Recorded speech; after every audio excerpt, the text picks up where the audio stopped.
right, well, do you want to stare out into space and talk some questions? Sure.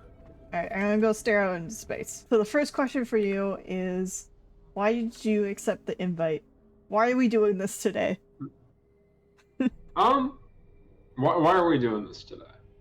I don't know. I mean, I asked if you wanted to do this, and you said sure. So what Okay. made you say sure? So we've played some tabletop games in the past. Yes. That was fun. Yeah. And I like sharing knowledge, and so I was like, sure, why not? What do you do? What do I do? Yeah. I do a lot of things. The thing that I've been doing the most of right now is I've been teaching, and I've been studying to get some additional credentials with teaching. Ooh, cool. Right now, I teach math. Okay. I'm on a bit of a break to get another credential in special education. Hmm. But yeah, so I've taught math for a bit, and I've been going to school to get better at teaching math and get better at and learn how to better accommodate a more diverse group of students in my classroom. Math is, I think, a really important part of our curriculum. Okay.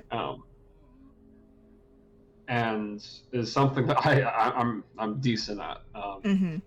I'm not a fast reader or writer, so the other ones didn't interest me as much, or I find them interesting, but to read, hundreds of essays is not my idea of, it's not something I could do quickly. So yeah, but fair enough.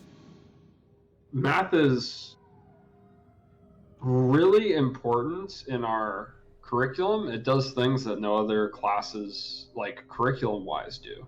Yeah. And there's a lot of trauma for a lot of students in it. Mm-hmm. That I think needs to be addressed, and you need people prepared to address it. Yeah. I think a lot of the people that I encounter always bemoan like they hated math class, and I was one of those people. I do not like math class. Like as you said, there's a lot of trauma around math in particular. Yeah, and like I'm not trying to be dramatic when I use that word, because there's different levels of trauma, right? Yeah. But like it could be there, and there's so many different ways someone could be dissuaded from math, Mm-hmm. or hate math because of experience. One thing that I say, and I learned this from my advisors and mentors, is in the high school math setting, or even in the pre-college, like secondary and primary school math setting, math, the actual concepts, least important thing you teach. Mm-hmm.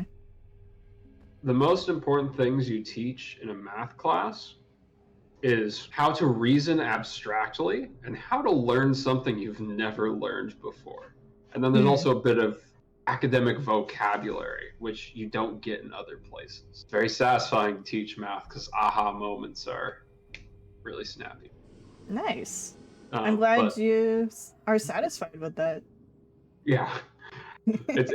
It's so much like when you're doing like writing classes, it takes so long to get there. But like with math, it's like you hear the so many times in a single class. It's great. Yeah. But these 3 areas, which I'll talk about briefly. Okay. Reasoning abstractly is kind of like talking about things that aren't concrete, aren't like here, and understanding like their significance. So that's like defining things that you're not familiar with and being able to process, right? Which is a skill important both in teaching. Like our goal is to make people, quote, college and career ready. That's what we want our students to be. They could go to college or they could go straight in their career. So when we're teaching skills, we want to address both. Okay. So important in the college and career setting. Academic vocabulary. A lot of the words we use in math are specific to our subject. But they also mean things in different disciplines. Okay. So when we're teaching students how to use language in an academic setting, math is a great place to do that, because you have words like average. What does average mean? There's so many definitions of average. Yeah. And in each discipline, it's a bit different. Mm-hmm. Like in math, there could be, when you say the word average, it could be several things. You could be talking about mean, you could be talking about the median or the mode. Mm-hmm. Those are all statistics terms. Yeah. Which, but it could mean a lot of things. So like being precise and like paying attention to what words you use is something that is very present in math. The final one, which is I think the most important one, is how do you handle trying to use a system you have never seen before? Like trigonometry. What's a sin? What's a cos? What's Yeah. a tan? Right? Yeah. It's like you're using completely new operations, new language, and a new system. And anyone who's entered the workforce knows that happens, right? You Yeah. get, they're like, oh great, they have a new program on the, like they updated the cashiers, right? All the cash registers have like a new interface that we have to learn. So the skill that I want my students to have the most when we're teaching that stuff, how can they self-teach something really quickly? They need to learn how they learn, so that when they go off to whatever the heck they're doing, they will know how to start. That's amazing. I never thought of math that way, but when you put it that way, it makes me really wish that I had a better math teacher. Why do you do what you do? Yeah, I can go into this in a couple ways. I can tell you how I got here. Okay.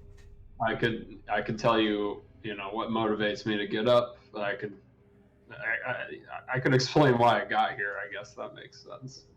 I'm more interested in like what drives you to do what you do. Oh, So yeah.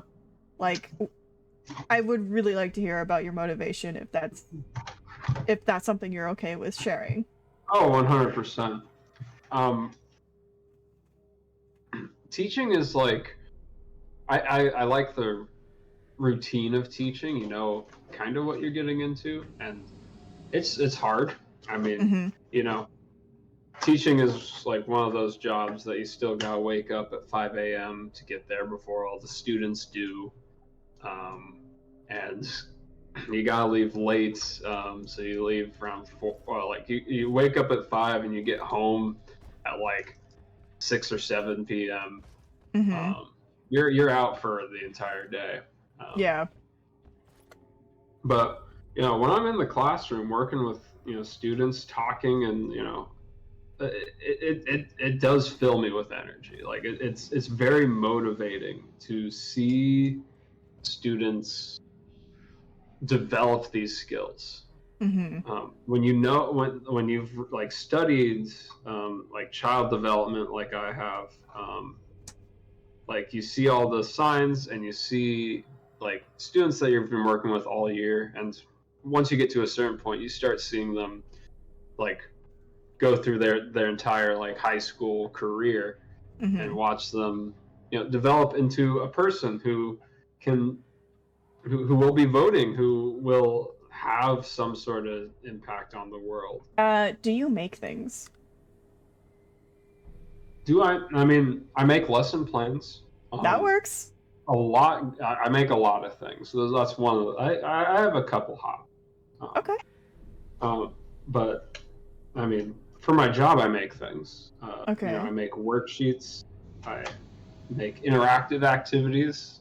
Sometimes I have to design craft activities. I like to like make students do art, but then I have to design the structure for them to do math related art. My free time, I really like tabletop role playing games, and so I casually like will build my own games.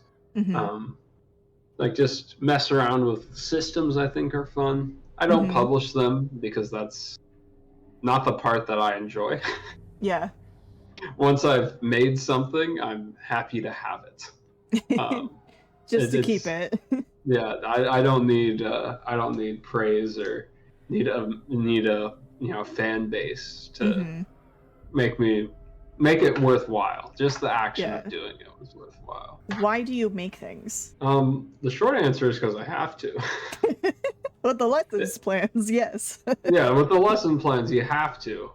There are some school districts where you don't have to, but you still have to like customize and like format things. Okay. You need to adjust it to your classroom because if there was like one lesson plan set that would make sure everyone understood trigonometry, for example, Hmm. I wouldn't have a job. I think the long answer is creation is kind of like I'm not like a talented artist, like I or a talented drawer, painter. Hmm. Um, I can write decent prose, but it takes me a really long time to write prose. Okay. Um, but what I feel is the way I express myself is by creating things that facilitate stories, that facilitate expression. Mm. Um, so I do that through role playing games, and I also do it through teaching, where I create systems in my classroom that allow students to express their skills, express themselves, Hmm. um, show others what they can do. Why do you really make things? Like, what about that you just said, like, is the real reason why you do this? Yeah, the real reason is the real reason I make things the way I do is because um, I've always struggled with communication to some extent. Hmm. Um, I was diagnosed with autism at a very young age, Hmm. um, and I was nonverbal for a period, and Okay. then even after that, I took me many years of speech therapy, of structured environments, and like just and a lot of failed communication to Hmm. figure out how to communicate with people. I like to explore how communication works with what I make, Hmm. but also give other people a chance to communicate. Who is someone you like? One of my favorite things about the friends that I have is that Hmm. they are extremely diverse. Hmm. That I like. I love the internet because it allows me to have friends from so many different walks of life. Hmm. It is incredible. Yeah. Yeah. Like I have a friend who's a trucker in Montana, and then I have another friend, working on the next big thing at Google, and then I have another friend who, you know, animated the monkey vomits on one of the Disney Plus shows. I think it was Loki. Interesting. Like that was his job, and no one else wanted it. Um, like yeah, and now he's the monkey vomit guy. If anyone wants, if a gross thing needs to be animated, he's the guy at the studio. That's amazing. Yeah, What do you like about yourself? that's a good question. And a few years ago, I would have said I don't really like myself, except I like that I'm able to uh, befriend people that I like. Hmm. Would have Yeah. been my answer then. Uh-huh. Um, but you know, I've made some progress in my mental health since then, Hmm. and I do have things I like about myself. Um, I like that I perceive myself as someone who is kind, Hmm. um, who helps others, but I I also like my ability, like this is my ability to be spontaneous. Mm. Hmm. Um, to be able to now, it's not great to rely on that by itself, but to be able to improvise or be able to adjust has been a skill that took me a very long time to develop. And I think Mhm. that I'm very proud of myself for being able to like channel that kind of spontaneity, if that makes sense. Yeah. What about yourself inspires you? What about myself inspires me? Mhm. Definitely the progress I made to get to this point. Mhm. The stuff that I've gone through already, like lets me know that like I think I can confidently say that the worst is behind me. Mhm. Yeah. Um, and that itself is inspiring. Like I can always say you've been through worse. Like Mhm. you know, Yeah. being being stuck. Like I went through a phase where I couldn't talk, Mhm. and like other people, like it was hard for me to communicate with other people, Mhm. um, and that's really difficult to go through. And Yeah. I've definitely gone through the ringer with mental health as well, and gone through Mhm. the whole, gone through some very corrupt, gone through a very corrupt psych ward, Mm. um, uh, outpatient facility connected to it afterwards, Wow. and that's over now. Yeah. Like I can look at that and say I made it. Mhm. You Um, survived. I survived, and I have not encountered anything worse than that yet, fortunately. Well, that's Uh, good, but also I'm sorry you had to suffer with that. yeah, sometimes we have to go through tough stuff, but Yeah. now I know that I can. How do you react in uncomfortable situations? So it depends on the kind of uncomfortable situation. Um, Okay. if it's a situation where I feel unsafe or I'm getting upset, I disengage. Mhm. I recognize that, like, you know, there's not going to be good way to converse if I'm very upset or if I'm angry or if I'm angry. Mhm. And if I'm unsafe, it's time to leave. Yeah. Find a place Right? that you do feel safe. Exactly. Um, so I leave. Mhm. I rarely start arguments, or Mhm. I rarely continue arguments if one side is getting heated. Mm. Mhm. Because I'm like, look, unless I'm doing my job, I'm here to have fun. Like I'm here to enjoy myself. Mhm.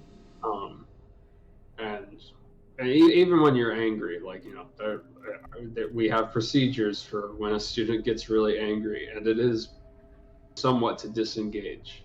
Mhm. Um, so, but if it's just unfamiliar, and that's what Mhm. makes it uncomfortable, Mhm. or like it's like a little upsetting, but not in the anger or safety areas. Um, I'll I'll try to communicate that, Okay. and then I try to keep an open mind with that stuff. Next question is when was the last time you were validated?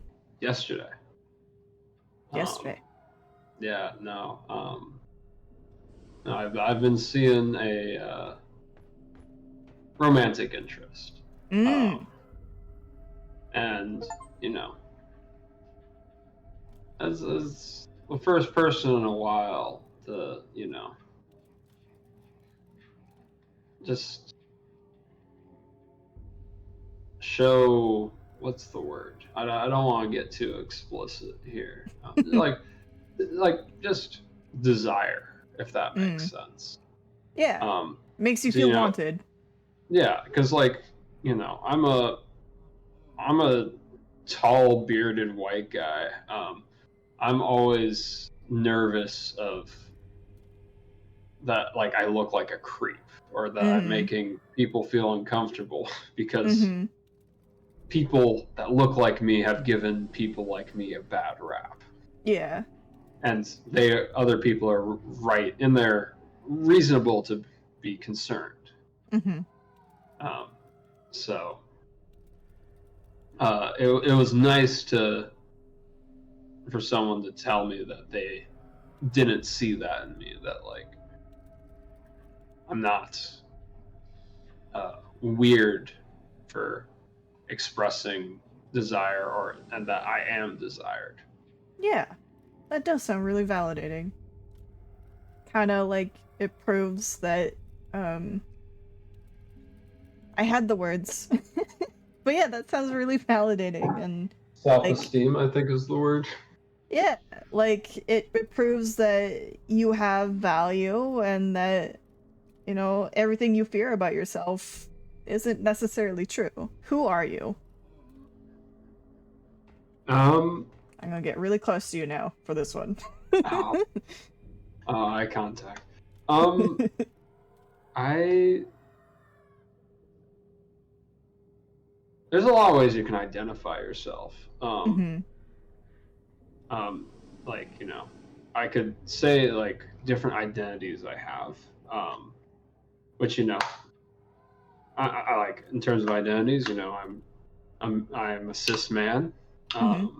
I um, I can talk about I can talk about diagnoses I have. Like I can say I have autism. Mm-hmm. Um, I can say that I'm extroverted. Use those groupings that people like to use. Mm-hmm. Some are very contrived and used to try and create community for Mm-hmm. people, or like create camaraderie, not community. Mm-hmm. Um, but yeah, like I genuinely enjoy being around people. But I think if I was going to try and like narrow it down to just one thing, I think I'm a collaborator. Mm. I am someone who like I don't do things by myself. Mm. Um, I am someone who works with or for people. Mm. Um, and I'm not very motivated. I'm not very self-motivated. I Mm. am motivated by others. Yeah.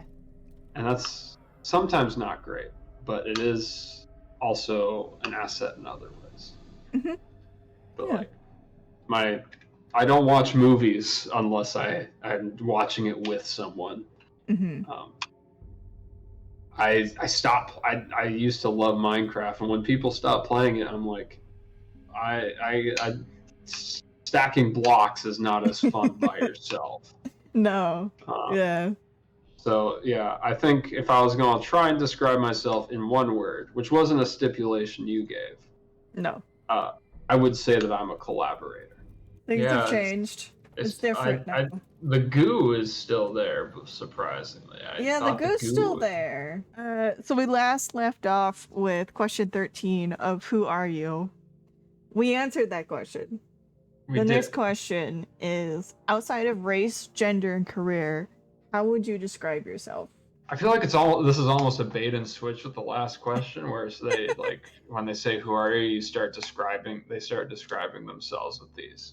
Mm-hmm. Um, so if I was going to, so yeah, race, gender, and career are very important things in American society. Mm-hmm, Not they as, are. yeah. So it's interesting. I understand why you chose those three, um, and that has a lot. Like I think that particularly gender and race has a lot to do with my affects my self-expression greatly. Mm-hmm. Okay. So let me think. I think that the way I would describe myself is I would still use the single word description I used last time, which is collaborator. But I Okay. would also describe myself as like I would identify as kind of like a a hopeless creative. Mm. Okay. um, in the sense that I do creative projects and I think about creative projects a lot.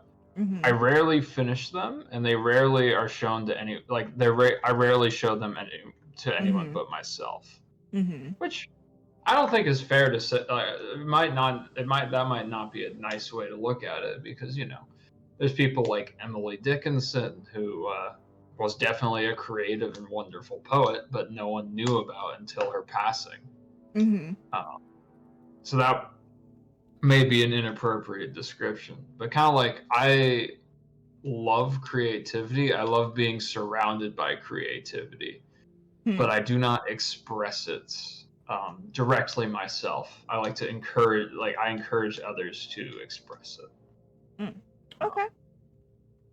So you're more of a creative encourager. I'm an enabler. Um, Perfect. yeah, What is something that scares you? scares me. Mm-hmm. Um, this is gonna be a little silly. Okay. Driving terrifies me. Oh, no, I don't blame you. It's scary. Um, yeah, I'm halfway through my 20s and I still haven't learned how to drive. Mm-hmm. And it's a pain in the butt because um, that's not what the United States is. The United States is both politically, economically, and just structurally designed around cars, car Yes. travel. Yes. Um,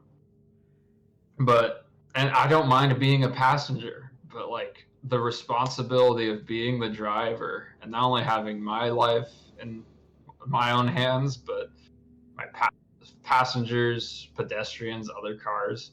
It's too Mm-hmm. much responsibility for me Mm. to be having like weigh me down while going 60 miles an hour. Mm-hmm. Yeah, it's a lot. Understandable. What is the hardest thing you've ever had to overcome? Hardest thing I had to overcome. Mm-hmm. Uh, I think it was probably when I went through my first real depressive episode. Mm. I and yeah, like when I was, around 17 or so, I wasn't really getting like when I started high school, I never got the support I needed to continue going through high school, Mm-hmm. either academically, socially. They kind of just dropped everything because he's like, oh, he did great in the previous grades. He doesn't need anything now. Mm. I see. I was like, that's why I did great is I had support. Yeah. So school kind of dropped everything.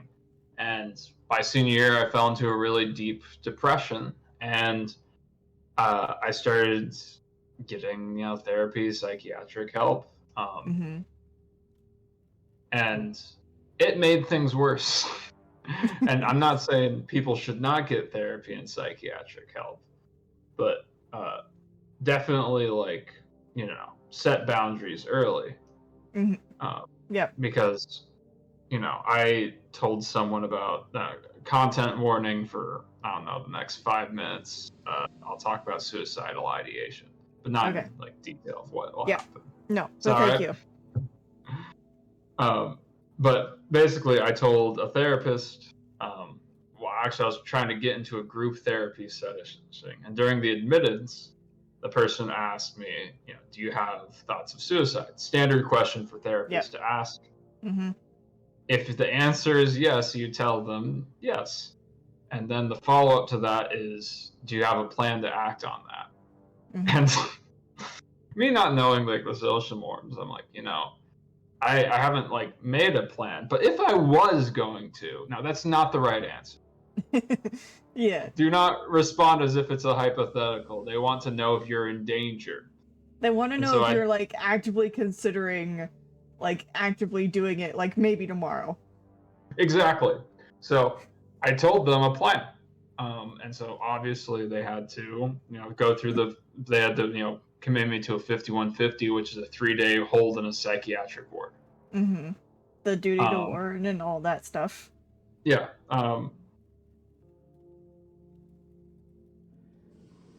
So they did that, and so they just said, "All right, go."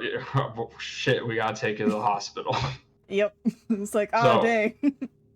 went to the ER. They like looked at me and they're like, "Well, you did say this. I'm not going to go into details because it's obviously not pleasant and not relevant. Yeah. And like, we have to hold you." So they are like, "All right, you're 17, but you have a beard, so we're going to put you in the adult psychiatric ward." Oh, that's a good idea. That is also very illegal. Yeah, you're So not supposed to do that. you are not supposed to do that, and that was rough. Especially since they give you roommates in the psychiatric ward. Oh, Who thought that was a no. good idea? I don't know. I got paired with a guy who thought he was literally God and did not require sleep, so I didn't get Oh, sleep. that's great. Yeah, no, I was having like depressive self-esteem issues, and I'm there with, a guy who thinks he's God. So, he doesn't have self-esteem issues. No. He's got other issues, mainly sitting cross-legged for 24 hours humming for 24 hours straight. Not a great roommate. Yeah. But that started a journey for me of about 1.5 to 2 years of just like of experiencing malpractice in the like psychiatric mental health care system. Going into an outpatient program where they would encourage patients to readmit themselves once their insurance started refusing to pay for a 2-week program they've been in for months.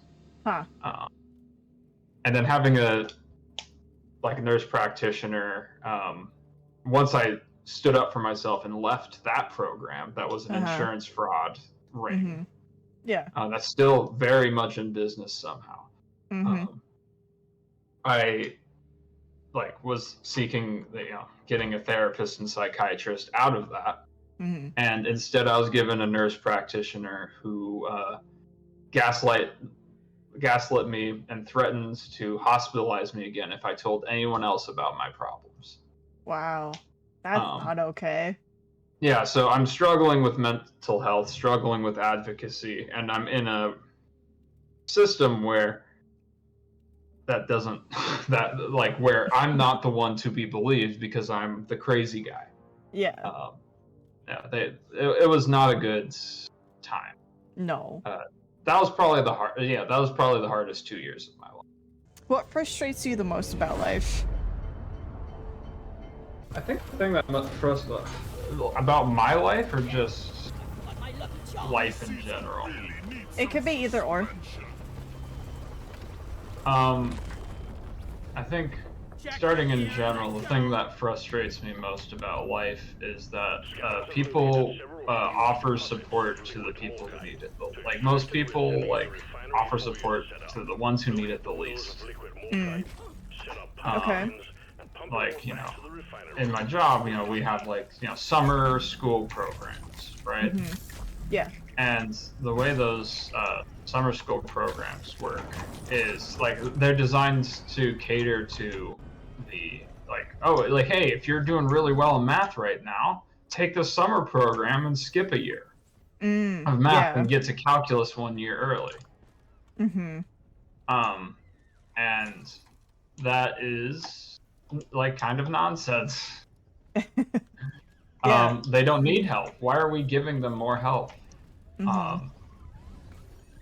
It's kind of silly. In my own personal life, is how difficult, how much we pretend accessibility, how much, probably just how we treat disability. Bothers me a lot. Okay. As disability is always something that everyone tries to hide because they don't like seeing it. Which, basically, disability is, it's not great to be disabled, but it is not something that always needs to be solved. Yeah. And that's what we see Yeah. happen. We see disability be treated Like a as problem. a problem that needs to be solved, and if it can't be solved, we need to make it not as bad. Mm-hmm. And so that's something that frustrates me. Mm-hmm. Um, Go ahead. no, go. I was just going to talk a little more about like how it's like that's not how it should be, and is actually one of the reasons people get less help. Mm. Okay. Like when we're talking when like as a special educator, like someone going into special education, one of the things we're taught about is parents of children with a disability, when they hear their child is disabled, they Mm-hmm. grieve as if the child died. Like it's the same level, they go through the same stages. Yeah. Um, and this is like, backed up by a lot of research. Mm-hmm. Um, which for many disabilities is like, as someone who knows like what those entail, Uh-huh. is absurd. It doesn't like that's not the case. You can totally like Be you can live perfectly. a totally normal life. Yeah. The next question is, what excites you the most? What excites me the most? Mm-hmm. Um, well, one thing that really excited me just now is I had a friend text me and ask me what an RPG is, and boy, do I have some Oh. things to tell them. Um, Oh, but that's exciting. yeah, that is exciting. Like the Nintendo fan just heard about the Super Mario RPG thing, and they're like, "What's an RPG?" Oh. And it's like, "Oh, are you in for a treat?" Um, but what excites me? So sharing knowledge always excites me. Mm-hmm. So that's like I think that like in general is yeah, I think that's a good one. Yeah, Yeah. sharing knowledge and like sharing is like a big part of like my passion, because Mm-hmm. you not only are you sharing power, but you're sharing community, you're sharing part of you. Yeah. So being able to share knowledge and experiences with someone, like especially new ones that they wouldn't have experienced otherwise, that Mm-hmm. is something I love doing, and I think it's a great gift to you know give to people, and also bring people together that wouldn't normally be like you know be together or Yeah. like associate with each other. Mm-hmm. Definitely get different people together, sharing Hmm. knowledge. Yeah. Yeah. I like that. That's cool. Thank you. The next question is, why did you agree to the game we're playing? Mostly what I'm asking is, what's your connection to this game? Uh, this game, I played it. I had a group like during the start of the pandemic. I had a group. I played this game a lot. So Yeah. that's kind of, and eventually, I stopped playing it because the friend I played it with the most played it with their partner, and then they Mm-hmm. broke up with their partner. Oh no. And so we kind of stopped playing because of that. Yeah, bad memories. Yeah, but like, yeah, it's fun, but also it's kind of like I'm a big fan of roguelikes. I'm a big fan Mm-hmm. of games that are procedurally generated, and this one has like a nice objective that's familiar, and I Mm-hmm. also like the Left 4 Dead, so it worked out. Yeah. Next question is, what is something you're proud of? Getting my teaching credential, I'm Yeah. pretty proud of that. In Awesome. California, it is extremely difficult. Mm-hmm. I probably wrote like in this in part the second part. It's a two-part thing that involves recording. It like at the end of it, you have to record like two or like five days worth of lessons, and then one more for the first part. Wow. Um, pick out 5 minutes. Well, pick out like a few 5-minute clips from all of that footage, Oh and gosh. then do a write-up that Oh, covers no. everything that you did for them. Oh, that's awful. And then do a write-up justifying why you did everything you did. It ended up being close to 50 pages for me. Yeah. Oh, that sounds exhaustive. It's pretty intense, and I was pretty proud of myself for doing all that.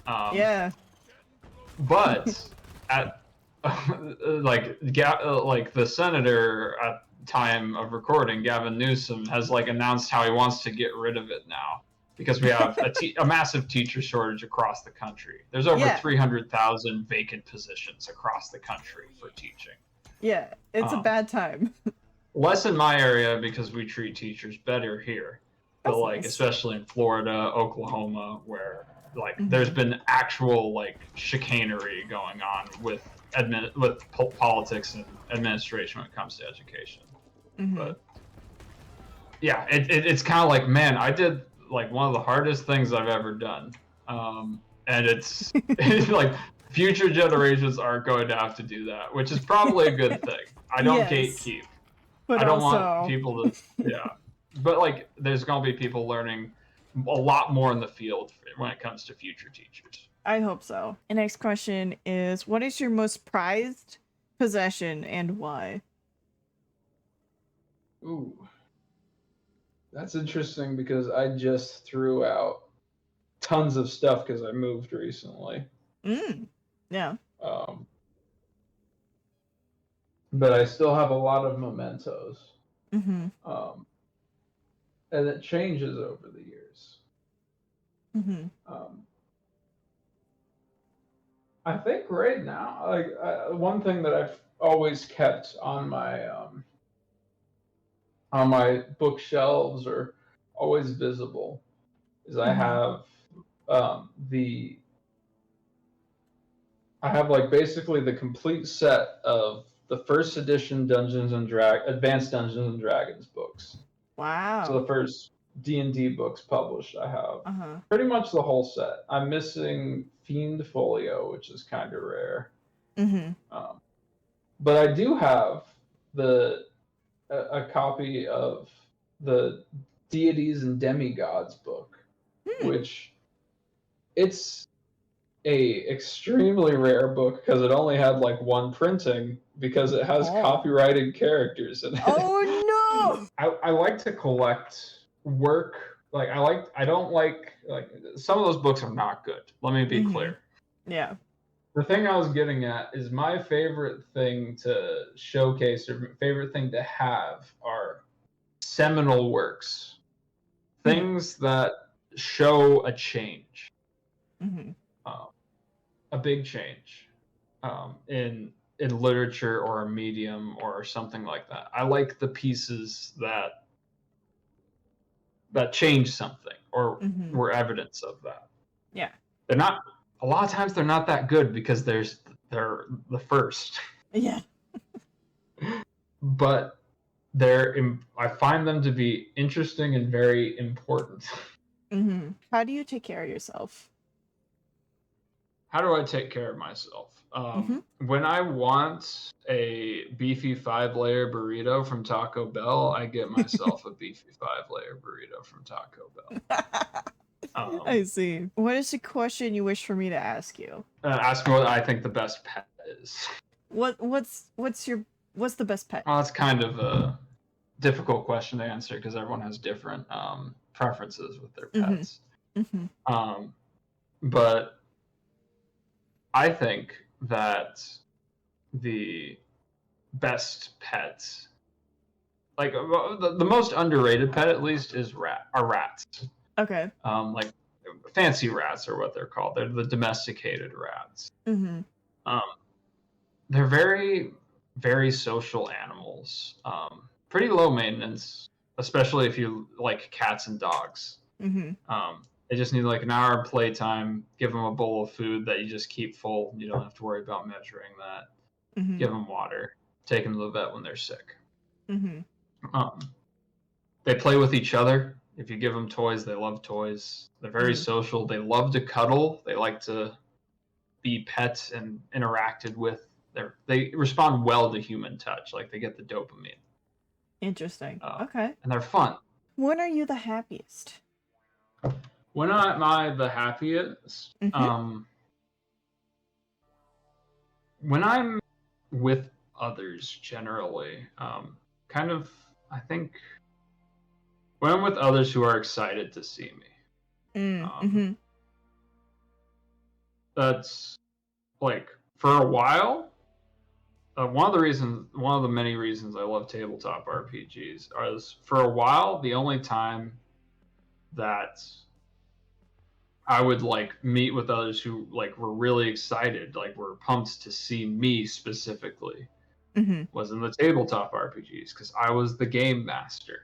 You needed me to do the thing, so everyone was grateful for that. Everyone's happier there, no matter what. Well, because, you know, as we were sure before, you're not very public. So normally I would say, like, where can we find you and whatnot? But for this time, we're not going to do that. You can find me in your hearts. Yes. Or in your minds. But... And by rewatching this interview. Yes, yeah. If you press the little spinny thing at the back, if you don't have autoplay on. Turn that autoplay off. It's not good for anyone.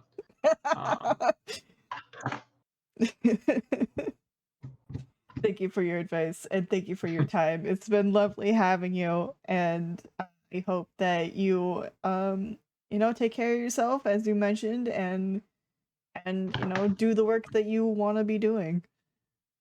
I wish good things upon you is what I'm saying. Likewise. Thank you. Wonderful. And with that, to the invisible audience who may or may not have been listening, thank you for being here and thank you for existing. I hope you enjoyed, and hopefully we'll see you some other time. All right. Take care. Good night. Do you want to say goodbye? Farewell. Do something that makes you feel good with your lives. Do something that makes you feel fulfilled. Yeah. Fulfillment's important. All right. Well, thank you again, and good night. Take care. Yeah, good night.